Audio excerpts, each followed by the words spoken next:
So talk about how you discovered these people. How did you know this was a movie?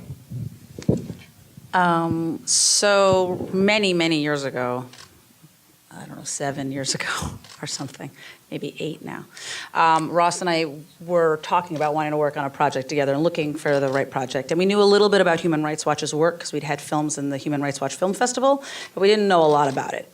And through some contacts and some friends, we were told about the E-Team, and we basically had kind of a blind date set up to have dinner with them. So Ross and I had dinner with Anya and Ula and Fred and Peter, and they were very much like... It was a good date. Yeah, it was a date.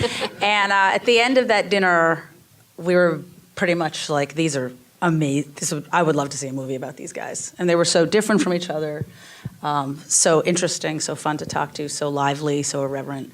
So we were drawn in immediately. So that was one of the main things that hooked us. So how long did you work on this? More about 2.5, 3 years? Well, it's funny, Katy, you sent me an email from the initial email that when we started talking about it was September 2007. Whoa. Yeah, and then I don't know exactly what happened, but we spent at least 2 or 3 years just trying to raise initial money.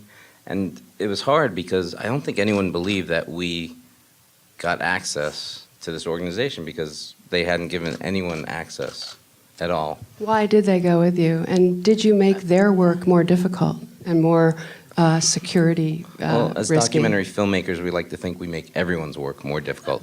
But they were, I have to say, like, we went into this meeting with Carol Bogart, who's in the film, and she was extremely brave. She said, I want to do this. We're going to give you total creative control. You're the first people we've had other people in here that have asked us to do this, but they knew Katy's work, they knew my work, and they trusted us. I give them a lot of credit.